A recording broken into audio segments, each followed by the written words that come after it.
네, 한 주간을 뜨겁게 달군 정치권 이슈 전문가 세 분 모시고 말씀을 이어가도록 하겠습니다. 박태우 고려대 연구교수, 박용진 전 새정치민주연합 대변인, 그리고 배종찬 리서치앤리서치 본부장 모셨습니다. 어서 오십시오. 안녕하십니까.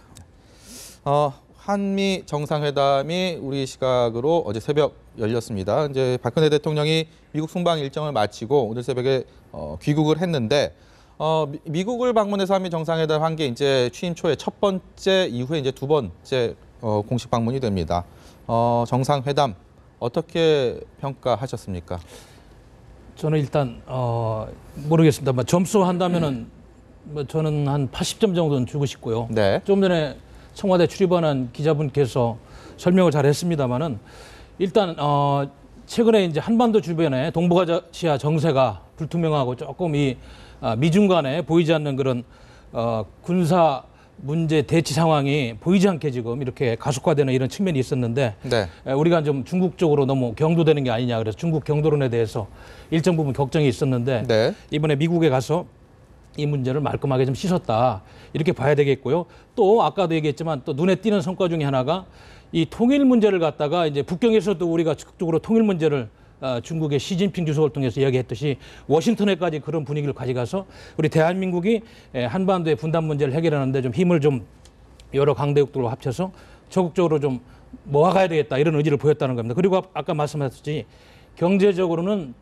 우리가 지금 12개국 세계 무역의 반 가까이 차지하는 TPP 문제에 지금 소외돼 있었는데 미국 대통령한테 부탁을 드렸고 미국 대통령도 긍정적으로 평가했다는 건 상당한 성과다. 네. 그러나 이제 한 가지 아쉬운 점은 우리나라 KF-X 전투기 핵심 사업 기술 이전 문제에 있어서 우리가 원하는 만큼의 성과를 얻지는 못했는데 그러나 네. 이 문제도 제가 보기에는 한꺼번에 되는 게 아니고 사드 배치 문제나 이런 거하고 연관돼 가지고 앞으로 이 국방 협력 문제는 좀 더 면밀히 협의를 해야 되겠고요. 그래서 미국 측에서는 방산 기술 이전 협의체 구성 정도는 협의해 준 걸로 알고 있고 완전히 네. 실패한 건 아닙니다. 그래서 여러 가지를 볼 때 그동안의 한중 정상회담, 한미 정상회담, UN에서의 다자회기를 성공적으로 이끌고 이제 앞으로 남은 한중일, 한미일, 그다음에 한일 정상회담까지 원활하게 갈 수 있는 트랙을 만들어 놓은 게 아닌가 네. 좀 긍정적으로 평가하고 싶은 마음이 있습니다. 네. 박 교수님께서는 100점 중에 80점, 그러니까 수미안가에서 우 정도 점수를 주셨습니다. 박용진 전 대변인께서는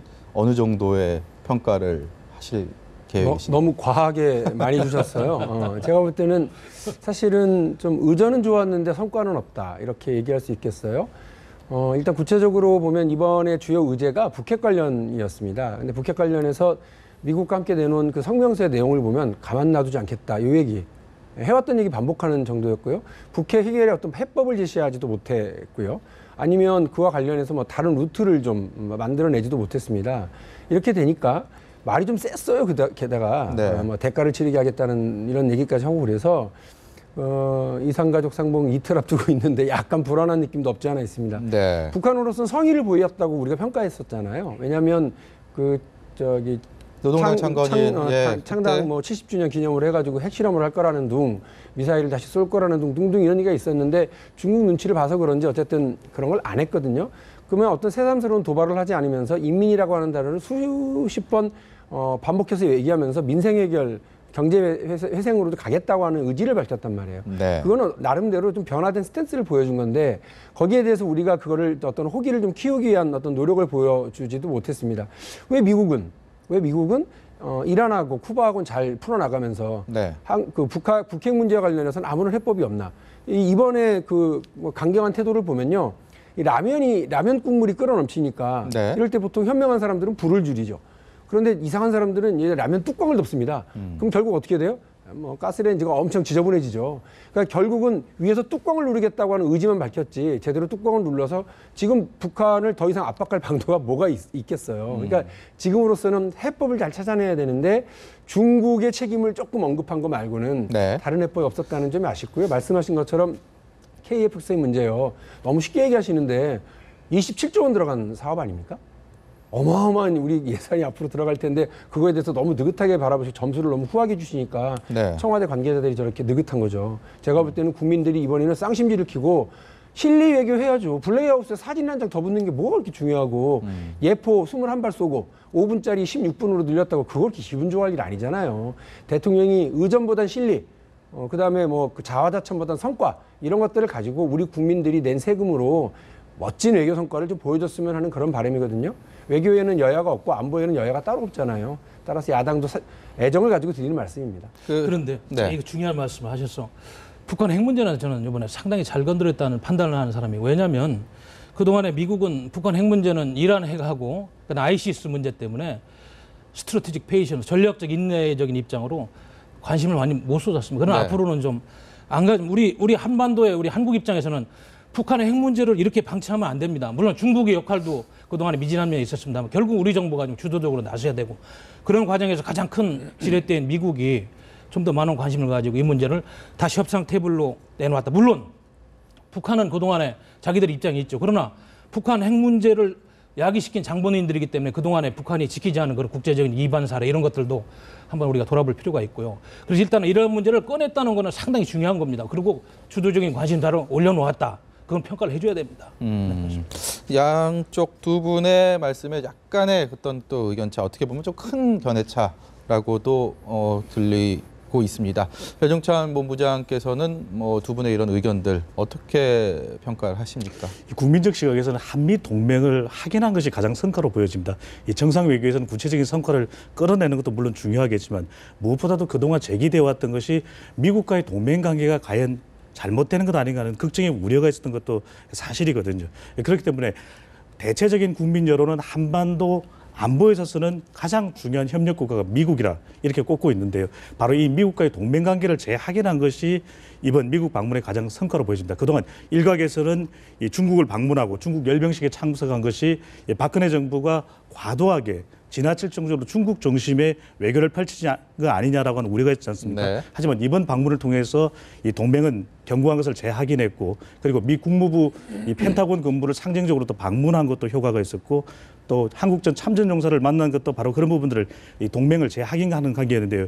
물론 이번 방문을 통해서 그동안 국민들의 궁금증이기도 했던 차세대 전투기 사업이라는 KF-X와 관련된 부분들 그리고 TPP 가입과 관련된 예민한 문제 그리고 한미일 동맹에서 일본과의 관계에 대한 부분이 좀 명쾌하게 어느 정도 설명되지 않았다는 점은 여전히 국민들에게는 과제로 남아있겠지만 가장 큰 성과는 그냥 동맹 이것을 확인한 것이 가장 큰 성과로 보여집니다. 무엇보다도 북한, 일본 그리고 앞으로의 어떤 통일 이런 부분에 있어서의 어떤 중국과 미국 사이에서 한국의 이 중간에서의 외교 역할이 너무나도 중요해 보이는 것을 재확인하지 않았습니까? 네. 어떻게 보면 이번 정부 남은 임기 동안뿐만 아니라 다음 정부에서도 이 미국과 중국 사이에서 한국 외교가 너무나도 중요해졌다는 것을 재확인하는 그런 방문으로 보여집니다. 네. 제가 기본적으로 그러니까 중국 전승절 행사의 꽃가시라라고 초기에 얘기가 나왔을 때부터 했던 사람으로서 두 분이 말씀하시는 그 성과 부분, 그러니까 중국과 미국과의 동맹 관계에 있어 일정한 균형을 잡으려고 했던 노력에 대해서 평가절을 하는 건 아니에요. 그건 이제 잘하신 것 같아요. 다만 짚어야 될 문제들이 있다는 말씀입니다. 그러니까 예전에 그 의전 중에 가장 유명한 게 이명박 전 대통령이 부시 대통령하고 캠프 데이비드에서 카트 몰았던 거 아닙니까? 와, 파격적이었다고 그러면서 그 다음에 무슨 일이 벌어졌냐면 미국산 쇠고기 30개월 이상의 연령도 다 수입하게 해가지고 난리가 한번 톡톡하게 치렀죠. 그 다음에 또 이명박 대통령이 미국 갔는데 대통령이 바뀌었네요. 오바마 대통령이었습니다. 또 극진한 대접을 받았습니다. 그리고 어딜 갔느냐면 디트로이트에 있는 자동차 회사에 갔어요. 네. 거길 가서 이명박 대통령 옆에 두고 오바마 대통령이 노동자들에게 뭐라고 그랬냐면 우리 자동차 많이 사주기로 약속하셨다고 그래서 박수를 받았습니다. 네. 결국 그래서 우리나라 자동차 산업한테 상당한 부담을 줬던 경우가 있어요. 제가 드리는 말씀은 뭐냐면 의전 좋았다고 그래서 그걸 얘기하는 우리 청와대 그 실무진들 이분들의 정신 상태가 약간 걱정스럽다는 거예요. 그런 의전, 요거에 막 치중해가지고 기자들한테 설명하니라고 침 튀길 상황이 아니라, 네. 아까 말씀드렸던 KF 사업뿐만 아니라요. 일본 아베 총리가 태도가 바뀌었나요? 근데 미국 대통령하고 정상회담 하면서 한일 정상회담 할 거라고 딱 얘기를 해버렸단 말이에요. 그러니까 미국이 요구하는 거죠. 미국으로서는 중국 견제하기 위해서 한미일 군사동맹을 만들기 위해서는 한국 국민의 반감에 기반한 박근혜 대통령의 미일 정상회담에 대한 거부감 이런 것들을 누그러뜨리는데 큰 성과를 봤다고 볼 수 있어요. 또 하나는 중국이 국제관리를 어기게 될 경우 한국도 목소리 내라. 이런 부담스러운 숙제도 하나 받아가지고 온 거죠. 물론 네. 안 내야죠. 우리는 우리의 이익을 중심으로 가긴 해야 되겠습니다만 지금 한미동맹 강화 얘기하셨잖아요. 예. 그거 했다면 이제 중국이 그런 일을 보이게 될 경우 중국의 인권 혹은 뭐 생카쿠 열도 뭐 이런 다오이다오에 대한 뭐 영토 분쟁이 벌어졌을 때 우리도 의견 내라는 게 미국의 얘기잖아요. 얼마나 부담스럽습니까? 이런 숙제들은 지금 받아오고 울며 겨자 먹기로 한일 정상회담도 약속이 주고 왔는데 미국으로서는 꼭지 딱을 다 땄는데 네. 우리는 숙제만 많이 받아왔다 이런 느낌 때문에 말씀을 드리는 그런데요. 거죠. 우리 그 한미 정상회담이 사실 우리나라에서 할 수 있는 수많은 외교 이벤트 중에서 사실 누가 뭐라 해도 가장 손꼽히는 비이벤트죠. 이벤트일 거고 그렇기 때문에 뭐 여러 의견들이 견해들이 이렇게 나뉘는 뭐 그런 상황인 것 같습니다. 뭐 의전이 예, 그 부분을 우리 한번. 대통령이 해외 순방을 가서 의전이 좋지 않다고 해서 그거를 박수치는 뭐 우리 국민도 없을 것이고 그럼요. 과연 이 성과가 외교적인 성과가 실리적으로 이어지느냐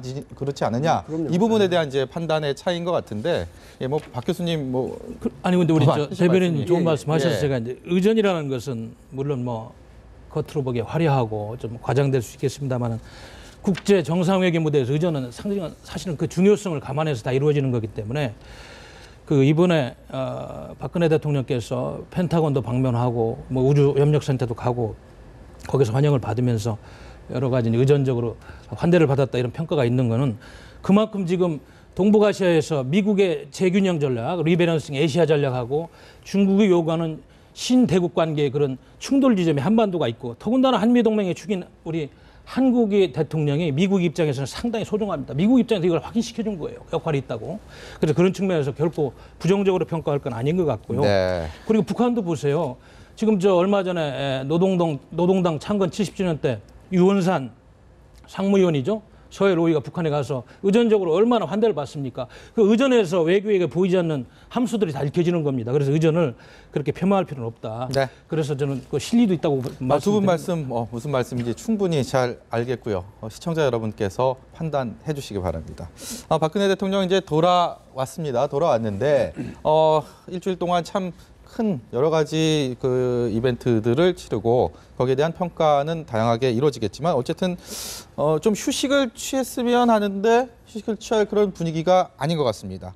뭐 가장 여러 가지 골칫거리들 현안들이 있을 텐데 배종찬 본부장님께서 보시기에는 어떤 것들이 좀 우선적으로 해결해야 될 그런 문제라고 보십니까? 이 국내 정치, 특히 교과서 문제가 우선이다라고 할 수가 있겠는데 최근 교과서 관련해서는 국민 찬반이 극명하게 엇갈리는 그런 결과를 보고 있지 않습니까? 네. 그렇다면 이 대통령이 외교 순방을 하게 될 경우에 대체적으로 긍정적인 효과가 나타나서 지지율이 상승하기도 합니다만은 이 대통령이 순방 중에 나타난 대통령의 지지율을 보면은 오히려 지지율은 하락했고 오차 범위 내이기는 하지만 부정평가가 올라간 한국갤럽의 최근 조사 결과를 볼 수가 있거든요. 네. 한국갤럽이 이 자세 조사로 지난 이 13일부터 15일까지 이 휴대전화 RDD 조사 전국 1,003명, 표본오차는 95% 신뢰 수준의 플러스 마이너스 3.1%포인트, 응답률은 19%의 조사 결과인데요. 전체 질문 내용은 조사기관의 홈페이지에 확인하실 수 있습니다만은 대통령의 지지율이 한 주 전과 비교하면은 이 43%로 5%포인트가 하락을 했습니다. 이 외교 순방 또 미국에서 여러 가지 상징적 효과는 있었겠지만 가장 큰 이유로 꼽고 있는 것이 교과서와 관련된 논란 때문에 부정평가는 44%로 오차 범위 내기는 하지만 대통령의 긍정평가보다도 더 높아졌거든요. 지난 8월입니다. 8월 말에 이 남북 고위급이 8.28 이 합의를 이끌어내고 난 이후에 대통령의 지지율이 상승하면서 수직 상승했었죠. 그렇습니다. 예. 이 긍정보다는 부정이 더 높아졌고 이 중국과의 어떤 그 관계 외교 현장에서 여러 가지 성과를 상징적으로 또 부각되면서 대통령의 지지율이 이 50%를 넘어서는 그런 급상승을 했었거든요. 네. 하지만 지금 순방을 하고 돌아온 이 현재 대통령의 지지율이 오히려 부정이 조금이라도 많아졌다라는 것은 국내 정치의 갈등이 그만큼 심화된 기간이었다. 대통령의 외교 순방 기간 동안 바로 이 문제를 대통령이 단기간에 어떻게 해결하느냐가 임기 3년차 아직까지 진행하고 또 추진해야 될 많은 과제들이 놓여 있지 않습니까? 네. 지지율이 또 계속해서 지속적으로 하락하게 된다면 갈등 요인 때문에 네. 이런 부분들의 과제를 좀 돌아보는 것이 네. 시급해 보입니다. 그 다른 이제 정치권 일반 좀 뉴스로 좀 화제를 돌려보려고 하는데 최경환 부총리가 국회 대정부 질문 지난주에 경제는 자신 말고도 나 말고도 예. 더 잘하실 분들이 많다 뭐 이런 발언을 해서 사실상 20대 총선 출마를 기정사실화 하는 것으로 해석이 되고 있습니다. 최경환 부총리가 지닌 어떤 무게감 이런 것들을 봤을 때 일반 다른 사람들의 정계 복귀, 뭐 정치권 복귀에 대한 거와는 조금 다르게 받아들여지는 부분이 많은 것 같아요. 저 개인적으로는 최경환 경제부총리한테 무슨 뭐 악감 같은 경우는 전혀 없습니다. 네. 그런데 이제 그분이 의회에서 말씀하실 때, 국회에서 말씀하실 때, 나 말고도 잘할 사람이 있다. 이건 맞는 말씀입니다. 그런데 야당이 나 물러나면 더 잘할 거라고 그러지 않았느냐 이래서 농담 반 진담 반 이렇게 얘기하시는 걸 보고서는 네. 무슨 생각이 들었냐면 잘할 때까지 하세요. 이런 생각이 들더라고요. 근데 지금 경제 상황 이렇게 엉망 만들어 놓고요. 4년 반 만에 국민소득 감소, 6년 반 만에 수출 감소. 아주 안 좋은 경제 지표를 싸그리 만들어 놓고서는 뭐 그 초이 경제 노믹스 이런 거 만들어 놓고요. 말만 남겨놓고 사실은 성과도 없이 저렇게 웃으면서 저기 헤헤 하면서 여의도로 돌아가게 한다? 이거 제가 볼 때는 그거는 약간 국민들의 비판받아 마땅한 일이라고 생각을 해요. 지금 계속 그 경제부총리직을 수행하는 게 맞다 이런 말씀이신가요? 저는 잘할 때까지 하라는 말씀입니다. 제대로 할 때까지. 근데 그게 아니라 마음은 콩밭에 가 있고요. 그리고 이미 최경환 경제부총리가 복귀할 거다. 그리고 친박세를 결집할 거다. 또는 뭐 그 이른바 친박 교태타 만들어서 김무성 대표 거의 무력화하거나 아니면 거의 쫓아낸 뒤에 비대위를 구성할 거다라고 하는 흉흉한 그야말로 네. 야당으로서는 입에 담기도 그 끔찍한 그런 흉흉한 소문의 진원지가 최경환 경제부총리의 이제 거취 문제였거든요. 네. 그래서 이렇게 되면 이제 그 이른바 여의도의 여권 내에서는 상당한 긴장감이 돌지 않을까 이런 생각입니다. 네. 경제 문제는 남을 나라하고 이렇게 어떤 여당 내 권력 다툼 한복판으로 뛰어들려고 하는 경제부총리의 모습은 그다지 보기 좋지 않고요. 네. 친박계의 어떤 실질적 수장이다라고 하는 이야기, 그리고 그만한 정치적 비중이 있는 분이기 때문에 그다음에 대통령의 직속 그 어떤 이제 명령을 받는 경제부총리라고 하는 자리 때문에 대통령의 의중이 실린 정치 행보일 수밖에 없거든요. 네. 대통령에게도 방미 성과 없는 이런 문제, 국정교과서의 어떤 논란 문제에 이어서 대통령에게 부담이 되는 아니 뭐 정치적인 어떤 조건이 되지 않을까 하는 생각이에요. 박영진 전 대변인께서는 어쨌든 최경환 경제부총리의 정계 복귀에 대해서 좀 부정적인 의견을 말씀하셨습니다. 뭐 잘할 때까지 있어야 된다라는 거는 뭐 그런 말씀을 하셨지만 사실 이제까지의 뭐 정치권 상황들을 봤을 때 받아들여질 가능성이 이렇게 높진 않은 것 같아요. 어쨌든 본인의 뜻이 가장 중요한 상황이고 야권에서 이런 반발이 분명히 있을 테지만 여권 역시도 만만치 않은 그런 후폭풍을 몰고 올 거다라는 견해가 많습니다. 근데 우리 최경환 부총리는 원래 국회의원 하시는 분 아니에요. 정치인 출신이시고 그분이 아마 부총리 가시기 전에 대통령한테 저는 아마 일정 부분 여의도 복귀한다는 의사를 아마 말씀드리고 간 걸로 알고 있어요. 그렇기 때문에 총선 이전에 정치인으로서 일단 개인적인 일정을 보면은 복귀하는 것이 그렇게 부자연스러운 건 아니고요. 그다음에 조금 더 지평을 넓혀서 당내 파벌 싸움에서 이제 친박과 비박 간에 김무성 대표 간에 이런 현실적인 권력 투쟁이 있는데요. 지금 서청원 최고위원께서 친박 수장 노릇을 하고 있습니다만은 실질적으로 최경환 경제부총리가 갖고 있는 위상이 있는 것 같아 보니까 네, 당내에. 네. 그래서 그분께서 오셔서 지금 박근혜 대통령께서 미국 갔다 오니까 세 가지 아마 머리 아픈 문제들이 지금 있지 않습니까? 지금 뭐 강동원 의원인가 뭐 대선 불복 문제 좀 말이 안 맞는 말씀하시고 아까 말씀하신 교과서 문제 또 선거구 획정 문제 이런 것들이 생각처럼 잘 안 풀리잖아요. 네. 물론 뭐 저 친박의 대리인들이 나서서 이야기를 합니다만은 좀 더 친박의 목소리를 담은 좀 폭넓은 의견을 대통령과 교감을 가진 정치인들이 그 당으로 돌아와서 대통령의 뜻을 뒷받침하는 것도 나쁘진 않다. 이런 당파적인 판단도 있는 것 같습니다. 네, 배종찬 본부장님. 네. 어쨌든 최경환 부총리가 지금 새누리당에서는 물론 친박, 비박 이런 계파가 없다고 공식적으로 표면적으로는 얘기를 합니다만 최근까지의 상황들을 봤을 때 지금 말씀하신 서청원 최고위원을 축으로 하는 친박계 그리고 김무성 대표를 비박계로 분류하면서 대통령과의 청와대와의 갈등 뭐 이런 식의 흐름들이 그전에 유승민 전 원내대표도 있었고요. 친박과 비박 간의 갈등이 특히 공천, 20대 총선 공천 앞두고 굉장히 많이 크게 불거지고 있는 상황에서 친박 입장에서는 천군만마를 얻었다. 비박 입장에서는 또 다른 새로운 갈등 요인이 새로 생겼다. 이렇게 해석할 수 있는 여지가 분명히 있는 것 같습니다. 분명히 새누리당에도 큰 영향을 미칠 텐데 어느 정도의 여파 지금도 남아있는 그런 공천 갈등이 더 커질 거라고 보십니까? 이 공천 갈등이 커질 가능성을 배제할 수는 없을 것으로 보이는데 왜냐하면 그만큼 이 공천 싸움에 있어서는 한치 양보하기가 힘든 상황 아니겠습니까? 그렇다 보면은 이 비박 또는 친박 사이에 공천을 두고 다툼을 하는 데 있어서 이 최경환 부총리의 기여하는 그야말로 친박으로서는 어떤 구심점을 찾게 되는 그런 모습으로 국민들에게도 비춰질 수 있는 것이거든요. 네. 만약에 당청 갈등 자체가 불거질 경우에는 새누리당 지지율에도 부정적으로 영향을 받겠지만 대통령의 또 지지율의 하락의 주요한 요인이 되는 것이 바로 당청 갈등입니다. 또 하나 주요한 것은 대통령의 다른 평가보다도 중요한 평가가 이 경제 성과와 관련된 평가인데 네. 뭐 대체할 수 있는 어떤 인사가 제대로 잘 된다면 모르겠지만 자칫 제대로 잘 되지 못한다면 그러한 어떤 인사 과정에 있어서의 인사 트라우마도 대통령에게는 부담될 수 있고요.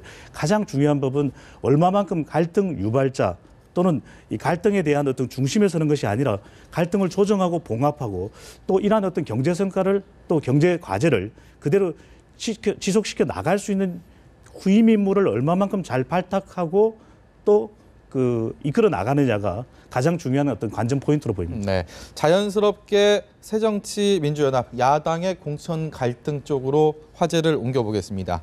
이종걸 원내대표가 오픈 프라이머리, 그러니까 완전 국민 경선제 도입 문제를 놓고서 다음 주에 정책 의총을 열겠다.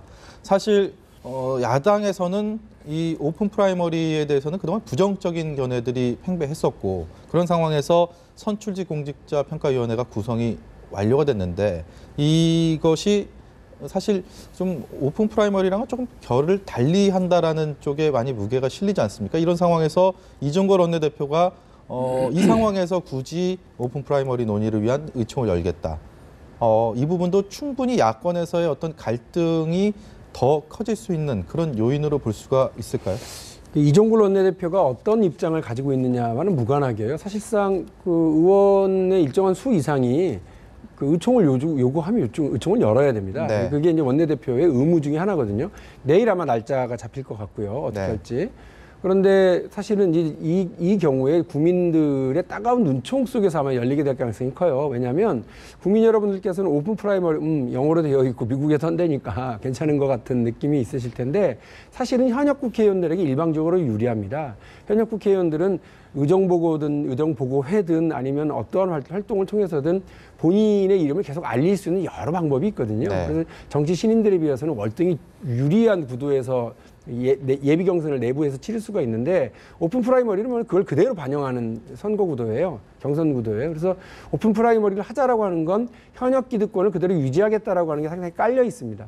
따라서 일정하게 자격에 문제가 있다거나 아니면 지역 활동을 제대로 못했거나 의정 활동을 못하는 의원들에게 평가를 해서 그 평가에서 상대적인 20%는 무조건 이렇게 공천에서 배제하겠다고 하는 것이 지금 혁신위가 내놓은 아니고 이번에 조은 동국대 명예교수가 네. 이번에 공직자 선출직 공직자 평가위원회 위원장을 맡은 거거든요. 네. 그래서 한마디로 저승사자 조은 이렇게 이야기를 하는 거거든요. 근데 저승사자가 이제 문지방 딱 넘으려고 그러니까 잠깐만 없었던 일로 합시다라고 주장을 하는 거예요. 혁신위 안도 다 의총에서 통과가 됐고 네. 또 당의 당무위원회 혹은 그 중앙위원회를 다 통과했던 것들이거든요. 근데 그때 뭐 반발은 반발대로 다 있었는데 이제 와서 다시 무로 돌리기 위한 의총을 하자라고 하니까 당 안에서도 밖에서도 상당히 눈총 받을 수밖에 없지 않겠습니까? 갈 길은 바쁜데 예. 뭐 한 걸음 내디디려고 그러면 발목이 잡히고 한 네. 걸음 내디디려고 하면 발목이 잡히고 그런 이선 상황이 계속 반복이 된다면 새정치연합 야당 입장에서는 결코 다음 총선 구도에서 유리한 고지를 선점하지 못한다 이렇게 볼 수 있지 않겠습니까? 뭐 갈 길은 멀고 해는 지고 지금 뭐 마음은 많이 급한데요. 혁신이라고 하는 게 사실은 이렇게 뭐 평이하게 조용히 진행되는 경우는 사실 없잖아요. 여당이든 야당이든 달리는 기차 바퀴 갈아 끼우는 거랑 마찬가지로 힘들고 어려운 일이긴 한데요. 내일 의총 날짜가 잡히게 되면 그 의총에서 뭐 79명의 의원들이 제기한 어떤 뜻이 뭔지 정확하게 확인을 하고 네. 논의가 진행되겠습니다만 아마 쉽지는 않을 것 같다. 의원들이 얘기한 대로 오픈 프라이머리 바로 가자라고 하는 게 네. 여야가 합의해야 되는데 지금 여당 안에서 오픈 프라이머리를 하자는 김무성 대표도 거의 이제 그런 얘기 안 하시잖아요. 네. 그래서 이게 쉽지는 않을 것 같습니다. 제가 보기에는 김재완주 출신의 삼선 의원, 호남 의원, 최규성 의원 그분은 이제 뭐 비노 쪽에서 이렇게 큰 커넥션이 없이 비노 쪽에서 활동하는 친노가 아닌 그 네. 그룹에서 여기 보면 뭐 그 완전 오픈 프레임을 하다 보면은 하급심에서 유죄 판결을 받은 사람도 참여할 수 있다.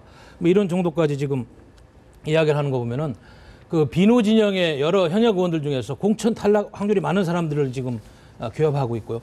모르게 79명입니까? 내가 알기로는 75명. 그럼 저도 그렇게 들었어요. 그럼 한 60 명단이 공개가 안 됐더라고요. 예, 그럼 제가 75명까지 알고 있어요. 128명 중에서 뭐 거의 80명이면은 60% 이상 지금 이 안을 지지하고 있는데 아무튼 지금 뭐 여기도 뭐 여권도 마찬가지 야권도 공천권을 놓고 지금 뭐 혈투를 하고 있는 이런 이전투구 양상입니다. 그러나 이제 여기서 우리가 한 가지 우리 국민들께서 아셔야 될 거는 과연 이러한 그 당내 힘겨루기들이 우리 대한민국이 정치 발전하고는 무슨 연관이 있느냐 이 부분에서는 전혀 관련이 없다는 겁니다. 결국은 또 힘겨루기에서 공천권 지분 싸움 이건 뭐 야권도 여권도 다 똑같습니다. 그래서 이 부분을 국민님께 눈여겨보시고 내일 뭐 의총에서 무슨 이야기 나올지 모르겠습니다만 결국은 또 각자 입장 옹호하다가 힘겨루기 하다 끝나지 않을까. 의총이 내일 열리는 건 아니에요. 네. 내일 날짜가 날짜를 확정될 것 잡는다. 같습니다. 예. 아까 새정치민주연합을 바라보는 이제 국민들이나 지지층의 입장에서는 통합이 먼저다. 또 공감이 먼저다 이렇게 생각할 수 있는데 이 선출직 공직자 평가위원장이 상당히 비중 있게 들려지거든요. 그렇기 네. 때문에 공천에 상당한 영향을 끼칠 수 있지 않을까라는 부분이고 그렇다면 좀 더 당내에서 공감과 또 통합을 이끌어낼 수 있는 그런 선제적인 그런 환경이 만들어졌어야 되는 건 아니냐라고 볼 수 있는 것이거든요. 왜냐하면 앞서 소개해드렸던 지난 13일부터 15일까지의 한국갤럽의 조사 결과를 보더라도 지금 교과서에 여러 가지 어떤 국론이 나뉘어져 있고 또 대통령의 지지율이 소폭 내려가는 이 상황이지만 새정치민주연합의 지지율은 여전히 20% 초반을 벗어나지 못하고 있습니다. 네. 그렇다면 총선을 앞두고 정당 지지율이라고 하는 기초 체력을 키워놓는 것은 매우 중요하거든요. 그러한 정당 지지율이 아주 높았던 2004년은 탄핵 국면을 제외하고서라도 예외로 하고서라도 상당히 성과가 좋았던 민주당의 열린우리당의 결과였다면 2008년은 지지율 격차가 상당히 벌어지면서 좋지 못한 그런 어떤 실망스러운 이 총선 결과를 가졌던 것이 민주당의 이 총선 성적표였거든요. 그렇다면 이 서울에서도 마저도 이 23%의 새정치민주연합 지지율, 광주 전라에서도 40%의 지지율이라면은 또 한 번 이 혁신이 운영 과정에서 충분히 지지율을 올리지 못했던 이 부분이 평가위원장 인선에 있어서만큼은 공감과 통합이 이루어지지 않는다면 또 이 지지율이 그래서 오르지 않는다면은 내년 총선 결과는 매우 어렵다. 네. 그렇다면 먼저 통합과 공감이 먼저로 보여집니다. 예. 박용진 전 대변인께 여쭤보겠습니다. 아까 저희 대담 중에 잠깐 언급이 됐었는데 새정치연합의 강동원 의원이 예. 지난주 대정부 질의에서 국정원과 국군사이버사령부에 대한 그 대선 개입 의혹 사건을 거론을 하면서 대선 부정 개표 조작 주장을 해서 논란이 됐습니다. 그 이제 예. 여권은 물론이고 야당에서도 원내부 대표직을 사퇴를 시켰고 네. 이게 뭐 조금은 뭐 더 불씨가 계속 이어질 것 같은 그런 분위기가 좀 있단 말입니다. 예. 어떻게 봐야 됩니까? 그러니까 분명히 말씀드릴 건 뭐냐면 국정원과 그 군 기무사의 개입 있잖아요. 이건 팩트입니다. 이거는 뭐 우리 대한민국의 검찰이라고 하는 수사기관에서도 확인을 한 거고요. 그런데 법원에서도 확인이 된 바죠. 그래서 이미 그 수장들이 각각 처벌이 되거나 관련자들이 처벌받고 있는 거 아니겠습니까? 이게 그러면 이것과는 무관하게 3.15 부정선거 뭐 예전에 이승만 대통령 얘기 뭐 그런 언급까지 했는데 그렇게 견줄 정도라고 보시는 겁니까? 대한민국의 민주주의의 가장 큰 위기 중에 하나가 과거의 모든 선거에서 관권 선거가 있었다고 하는 거였습니다. 근데 이제 그 근래 들어와서 그런 일이 이제 없을 거라고 믿고 있었는데 이번에 그 18대 대선에서 그런 것이 재현됐기 때문에 다들 놀랬던 거 아니겠어요? 네. 근데 이제 강동원 의원이 얘기하는 부분은 그 부분하고 조금은 결이 달라요. 어떤 면에서 다르냐면 그 개표 부정이 있었다고 하는 거죠. 네.